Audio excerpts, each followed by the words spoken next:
मैं आज जिस युवा से आपको मिलाने जा रहा हूं, उन्होंने संघर्ष की पराकाष्ठा को हासिल किया है और उस संघर्ष से उन्होंने अपने लक्ष्य की ओर कदम बढ़ा दिया है।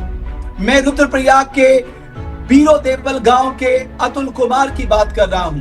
आप सोचिए, केदारनाथ यात्रा के दौरान खच्चर चलाकर हमारे कई उत्तराखंडी भाई अपना भरण पोषण करते हैं।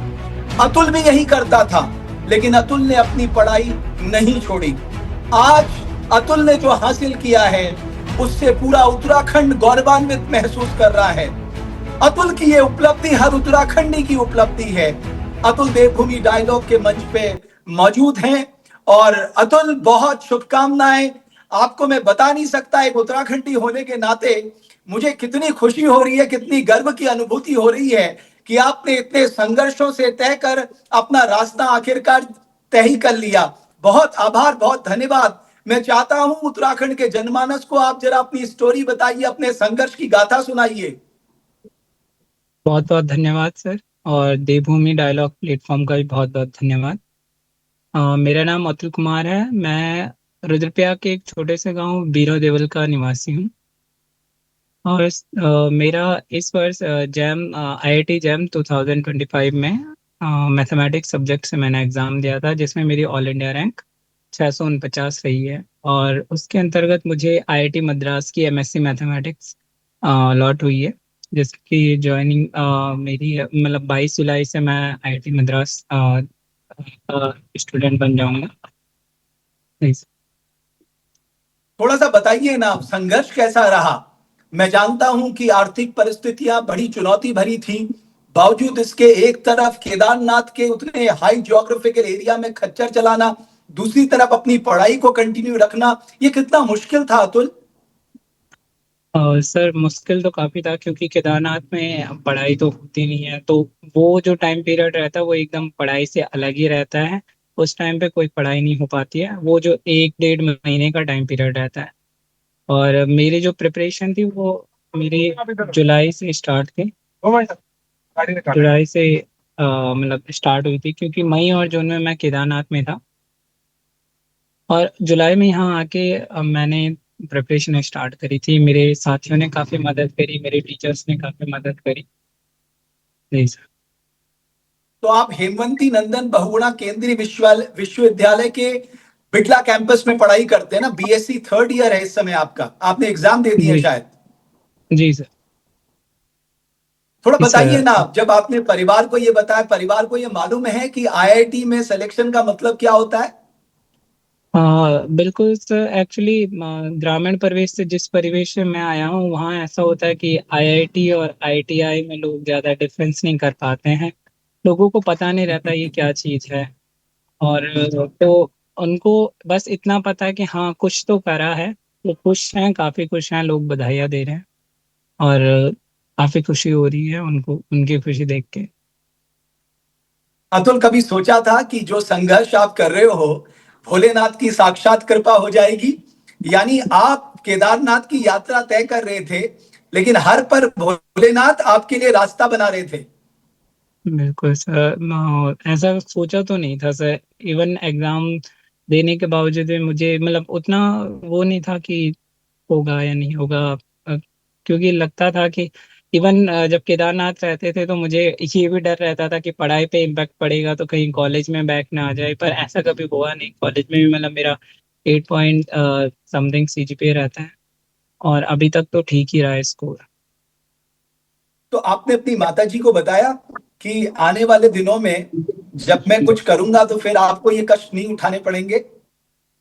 जी बिल्कुल, उनको बताया है। वो चीज़ें वो भी कहीं ना कहीं समझ रहे हैं। अभी काफ़ी मेहनत और बाकी है। अभी तो ये पहला स्टेप है मेरा आगे की जर्नी के लिए।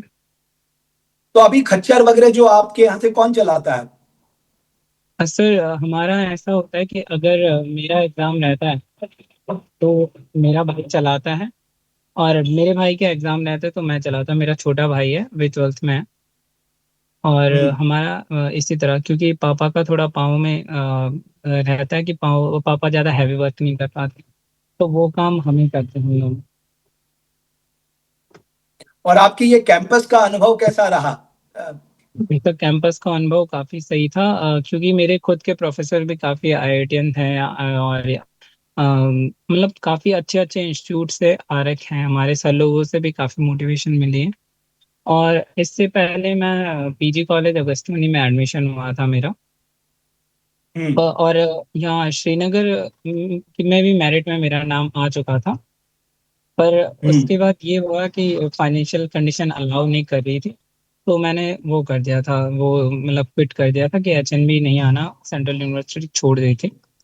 तो वहाँ एक प्रोफेसर हैं हमारे, डॉक्टर वीरेंद्र प्रसाद सर, मैथमेटिक्स डिपार्टमेंट। तो उन्होंने जब क्लास में देखा मुझे, तो उन्होंने पर्सनली मिलने के लिए बुलाया केबिन में। तो उन्होंने जब पूछा, उनको पता चला कि यहाँ को, तो उन्होंने कहा सेंट्रल यूनिवर्सिटी है, अपॉर्चुनिटी मिस मत करो। तो तब अ, उन्हीं के मार्गदर्शन में मैं श्रीनगर आया था, और उनका भी काफी गाइडेंस रहा है मेरे साथ।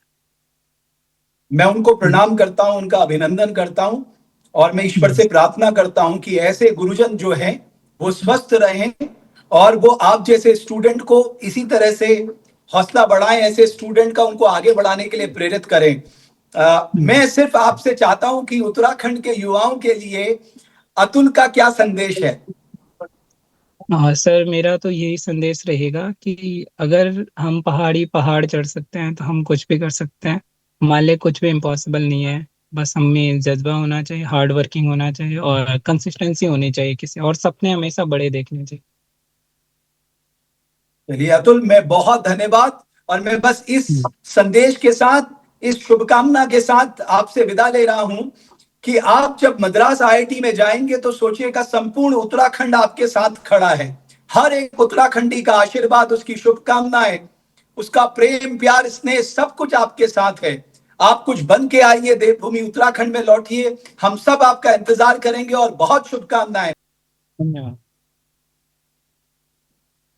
तो अतुल कुमार, मैं अतुल के लिए सिर्फ इतना कहना चाहूंगा, सूरज जैसा बनना है तो सूरज जितना जलना होगा। नदियों का आदर पाना है तो पर्वत छोड़ निकलना होगा। अरे हम उत्तराखंडी हैं, क्यों सोचे राह सरल होगा। थोड़ा वक्त लगेगा, हमारा संघर्ष जरूर सफल होगा, हमारा संघर्ष जरूर सफल होगा। बहुत धन्यवाद हमारे इस पेशकश को देखने के लिए, और ऐसे जो युवा जो अच्छा कर रहे हैं उनकी खबर आप मुझ तक पहुंचाइए। मेरी कोशिश रहेगी उनकी हौसला अफजाई करने की, उन्हें इस मंच में लाने की। बहुत धन्यवाद, बहुत आभार आप सबका।